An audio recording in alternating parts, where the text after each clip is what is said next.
आज हम मेथी के लड्डू बनाने जा रहे हैं। सर्दियों में इसे ज़रूर बनाया जाता है। इससे जोड़ों का जो दर्द होता है, पुराने से पुराना दर्द भी दूर हो जाता है, बालों में शाइन आती है। इसमें कुछ ऐसी चीज़ें हैं जिससे चेहरे पर ग्लो आ जाता है। तो चलिए फिर फटाफट से हम इसे बनाना शुरू करते हैं। यहाँ पर सबसे पहले ब्लेंडिंग जार में हम मेथी दाना डाल देंगे। ये 300 ग्राम मेथी दाना हमने लिया है, जिसे अच्छे साफ कपड़े से हमने पोंछ लिया है, इसे धोना नहीं है। इसका पाउडर हम बना लेंगे और इसका पाउडर जो है वो किसी बोल में हम लोग डाल देंगे। एकदम फाइन पाउडर हमें इसका बनाना है। अब इस पाउडर में हम गरम दूध मिलाएंगे। लगभग लगभग आप मान लीजिए कि 1 लीटर दूध है 300 ग्राम मेथी दाना के लिए जो हम इसमें मिला रहे हैं। दूध पूरा एक साथ नहीं डालना है, थोड़ा थोड़ा डालेंगे और मिक्स करते रहेंगे ताकि मेथी के हर एक एक दाने में जो दूध है वो अच्छे से जाए, अच्छे से मिक्स हो जाए, तभी ये बढ़िया से फूलेगी। जैसे ये हो जाएगा इसे 4 घंटे के लिए हम रेस्ट करने देंगे। तो चलिए हम जब तक आगे की तैयारी करते हैं। यहाँ पैन में हम ले रहे हैं 1 कप मखाना, जिसे फूल पताशे भी कहते हैं कई लोग। लो से मीडियम फ्लेम पर हम इसे लगातार इसी तरीके से चलाते रहेंगे। तब तक चलाना है जब तक ये एकदम क्रिस्पी नहीं हो जाते। 2 से 3 मिनट में ये क्रिस्पी हो जाते हैं। इस तरीके से तोड़कर देखिए, अगर ये बढ़िया से टूट रहे हैं इसका मतलब ये क्रिस्पी हो गए हैं। इस टाइम पर हम इन्हें बाहर निकाल देंगे। अब सेम पैन में हम ले रहे हैं करीब 100 ग्राम हमने मिक्स सीड्स लिए हैं। इसमें फ्लैक्स सीड्स भी हैं, मेलन सीड्स भी हैं, सनफ्लावर सीड्स भी हैं। मिक्स पैकेट आपको किसी भी ड्राई फ्रूट की शॉप पर मिल जाएगा। इसे 20 से 30 सेकंड के लिए हम लगातार भून लेंगे। ये जैसे ही चटकने लग जाएंगे आप इन्हें भी बाहर निकाल दीजिए। अब इस पे हम डाल रहे हैं जो नारियल का गोला होता है, उसे हमने ग्रेट कर लिया है। आधा नारियल का गोला हमने लिया है, जिसे कुछ सेकंड्स के लिए लो फ्लेम पर हम भून लेंगे। बहुत ज़्यादा ब्राउन नहीं करना है। इसे भी हम बाहर निकाल देंगे। अब सेम पैन में हम ले रहे हैं 1 चम्मच घी।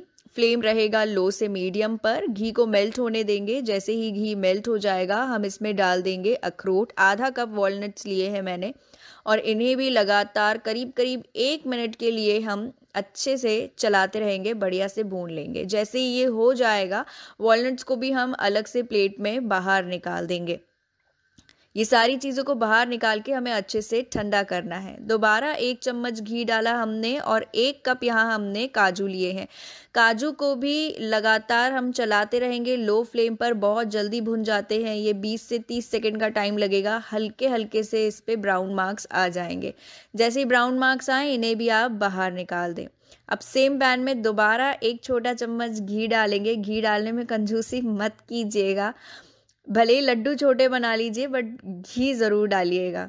2 से 3 मिनट बादाम को भी हमने अच्छे से भून लिया है। लगातार हमने इसे चलाया है और इसे भी अब हम बाहर निकाल कर साइड में रख देंगे।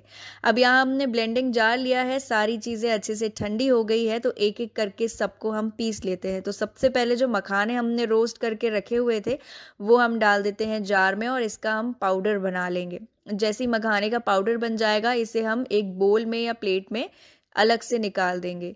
सेम जार में हम पीस रहे हैं सीड्स। सीड्स का मैं पाउडर बना रही हूँ, आप चाहें तो दरदरा पीस सकते हैं। तो सीड्स का मैंने यहाँ पर पाउडर बना लिया है और सेम बोल में हम सीड्स के पाउडर को डाल देंगे। अब जो अखरोट है, काजू है और जो बादाम है जो हमने रोस्ट करके रखे थे, उन्हें हमें दरदरा पीसना है। याद रखिएगा उसका पाउडर हमें नहीं बनाना है। तीनों को एक साथ पीसेंगे और दरदरा पीसेंगे। आप चाहें तो आधा आधा करके भी पीस सकते हैं।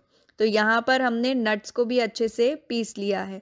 जो कोकोनट हमने यानी कि जो नारियल जो हमने ग्रेट करके रखा था, भून के रखा था, उसे हमें पीसना नहीं है, वो हम डायरेक्टली ही डालेंगे। इसके साथ में 20 से 25 मैंने यहाँ पर काली मिर्च के दाने कूट कर रखे हैं, वो डाल देंगे। 3 चम्मच सौंठ का पाउडर जिसे जिंजर पाउडर कहते हैं वो लिया है। 15 से 20 इलायची को कूट कर लिया है। अब सारी चीज़ों को हम बहुत अच्छे से मिक्स कर देंगे। ये मिक्सिंग वाला जो प्रोसेस है ये आपको ध्यान से करना है, कहीं ऐसा ना हो कि चीज़ें जो है वो अच्छे से मिक्स ही ना हो, तो इसे आप ध्यान से कीजिएगा। जैसे ही ये हो जाएगा इसे हम साइड में रख देंगे।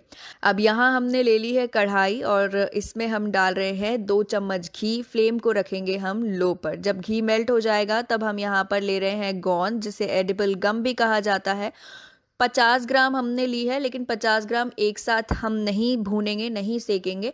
थोड़ी थोड़ी गोंद ही हम घी में डालेंगे और अच्छे से लगातार चलाते हुए लो फ्लेम पर सेकेंगे। जैसे ही गोंद जो है एकदम फूल जाए, हल्का सा कलर चेंज हो जाए, थोड़ी क्रिस्पी हो जाए, उस टाइम पर हम इसे बाहर निकाल देंगे। इसी तरीके से सारी गोंद हमने सेक कर तैयार कर ली है।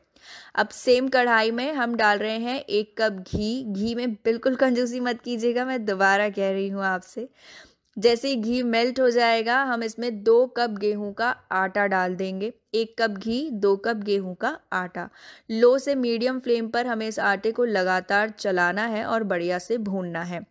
शुरुआत में आपको लगेगा कि जो आटा है वो पूरा घी पी गया है, यानी बहुत ही ज़्यादा आपको ड्राई लगेगा, लेकिन धीरे धीरे करके जैसे ये भुनता चला जाएगा, घी जो है ये रिलीज़ करता जाएगा और आटा एकदम लाइट और फ्लफ़ी हो जाएगा। ये देखिए बिल्कुल इसी तरीके से।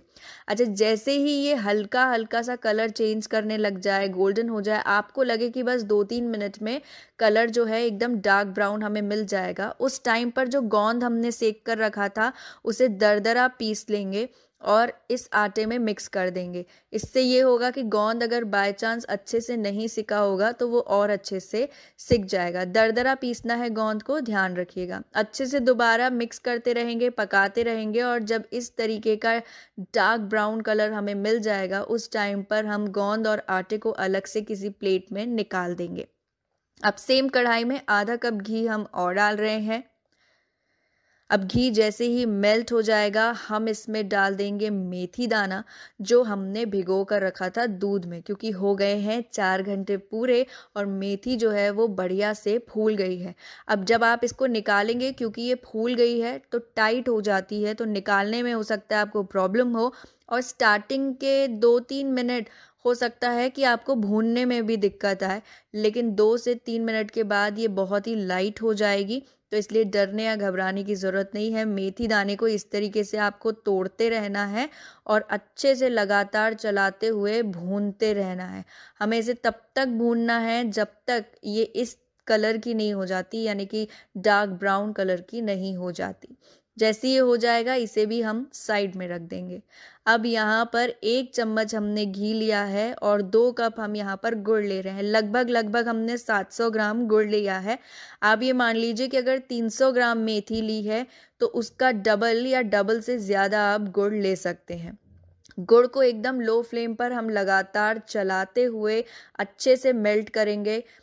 सिर्फ हमें गुड़ को मेल्ट करना है, उससे ज़्यादा नहीं पकाना है। जैसे ही गुड़ मेल्ट होगा, हम गैस को बंद कर देंगे और सबसे पहले हम इसमें भुनी हुई मेथी डाल देंगे। मेथी डालते रहेंगे और अच्छे से मिक्स कर देंगे। गुड़ और मेथी को बहुत बढ़िया से मिक्स करना है और उसके बाद जैसे ये मिक्स हो जाएगा, हम इसमें भुना हुआ आटा डाल देंगे। आटे को भी मेथी और गुड़ के साथ हमें अच्छे से मिक्स करना है। आप याद रखिएगा, गैस बंद है। गुड़ जैसे ही मेल्ट हुआ था, हमने गैस को बंद कर दिया था। जैसे ये तीनों चीज़ें अच्छे से मिक्स हो जाएंगी, क्योंकि कढ़ाई अब मुझे थोड़ी कम पड़ रही है तो मैं इसे परात में निकाल रही हूँ। अगर आपके पास बड़ी कढ़ाई है तो आप वो ले सकते हैं। अब इसमें हम मिक्स कर देंगे सारे ड्राई फ्रूट्स और नट्स जो हमने अलग से पहले ही भून कर और पीस कर रखे हुए थे। इसमें मैं डाल रही हूँ 25 से 30 किशमिश। इसे भूनने की ज़रूरत नहीं है। अब हम सारी चीज़ों को बहुत ही अच्छे से मिक्स करेंगे। ध्यान रखिएगा, ये मिक्सिंग वाली जो चीज़ है ये आपको बहुत अच्छे से करनी है। कहीं ऐसा ना हो कि कोई एक चीज़ कहीं पर ही रह जाए और एक लड्डू में फिर आपको एक ही चीज़ का स्वाद आए, वो नहीं होना चाहिए। मिक्सिंग बढ़िया से कीजिए और जैसे ही ये मिक्स हो जाएगा, थोड़ा थोड़ा सा पोर्शन लीजिए इस मिक्सचर का और बढ़िया से लड्डू बांध लीजिए। लड्डू बांधने में कोई प्रॉब्लम नहीं होगी आपको। मिक्सचर अगर थोड़ा ठंडा भी हो जाएगा तो भी लड्डू बंध जाएंगे। अब लड्डू छोटे बनाने हैं या बड़े, ये टोटली आपका चॉइस है। इसे एयर टाइट कंटेनर में स्टोर करके रखना है। ये 1 महीने तक आराम से चल जाते हैं। कैसी लगी है रेसिपी, कमेंट करके ज़रूर से बताइएगा। वीडियो को लाइक कीजिएगा।